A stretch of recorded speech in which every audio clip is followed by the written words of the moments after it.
पार्वती जी बैठ गईं, प्रार्थना करने लगीं। क्या प्रार्थना कर रही हैं कि मुझे राम कथा सुनाओ, मुझे भगवत कथा सुनाओ, मुझे भगवत महिमा सुनाओ। अनंतम गुणान विभूषितम अनंतम राग प्रसन्नय।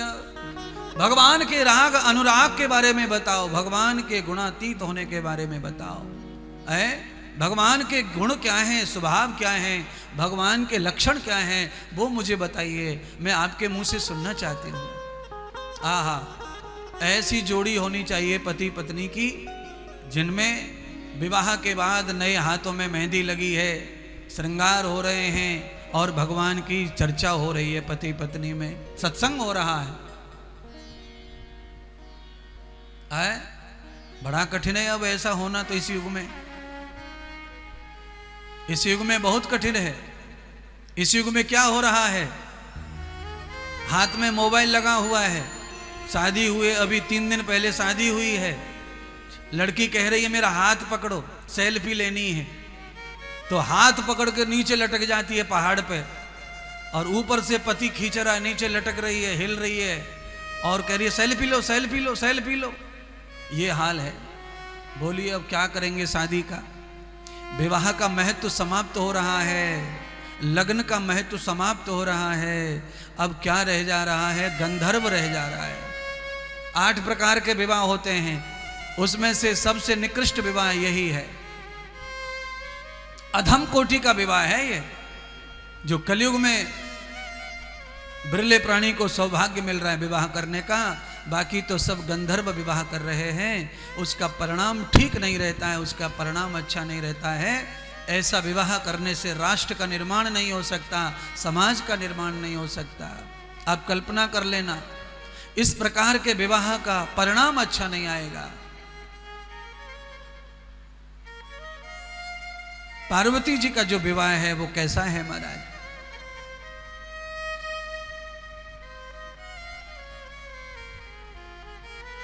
इतनी ढेर सारी बारात, इतना दिव्य विवाह। पार्वती माता ने जब ये बात कही तो शंकर भगवान खुश हो गए, आनंदित हो गए, प्रसन्न हो गए। पार्वती जी को भगवान शंकर ने कहा, पार्वती जी आप जब राम कथा सुनना चाहती हो, प्रभु के बारे में जानना चाहती हो तो सुनो। सबसे पहले तो मुझे कथा नहीं, सबसे पहले तो परमात्मा का जो अनुभव मुझे आया है वो अनुभव मैं तुम्हें बताऊंगा। अपने अपने जीवन का अनुभव बताना ही चाहिए। पति पत्नी में जीवन को जो हमने जिया है अकेले अकेले शादी से पहले, वो सारे के सारे वृतांत बताने चाहिए। पर अच्छे वृतांत होंगे तभी तो बताएंगे। जीवन में शादी से पहले सब तो बुरा करके रखा हुआ है, बताने के लिए रखा ही कुछ नहीं है, सब छुपाने के लिए रखा हुआ है। जो किया है वो सब छुपाने वाला है, बताने वाला किया ही नहीं था जवानी में, विवाह से पहले जो बताया जाए। पर शास्त्र क्या कहता है, यहां शास्त्र की बात है। शास्त्र यह कहता है कि जीवन पर्यंत आपने जो जिया वह विवाह के बाद कहो, बताओ। राम ने सीता को सब बताया, सीता ने राम को सब बताया कि वो कैसी कौन कौन सी सखी के साथ रहती थी, किसके साथ खेलती थी, कहाँ सोती थी, माँ के साथ के पिता के साथ के सखियों के साथ। राम जी ने भी सब बताया है। राम जी ने कहा कि हम तो चारों भाई एक ही खटिया में सोते हैं। और ये तो तब भी कहा, विवाह करके जब आए अयोध्या में तब भी सीता को ये बात कही थी उन्होंने। मैंने अभी थोड़ी देर पहले बताया कि सारे जगत की चक्रवर्ती महारानी बन जाना, पर बस मेरे लक्ष्मण भ्राता शत्रुघ्न को मत लेना, वो मेरे पास ही रहने देना और मेरी माताओं को मेरे पास रहने देना। और ये तो इस युग में बहुत कठिन है। पति की माता को पति के पास बहू रहने देगा तो समझ लो स्वर्ग आ गया धरती पर। अब तो कठिन है ये।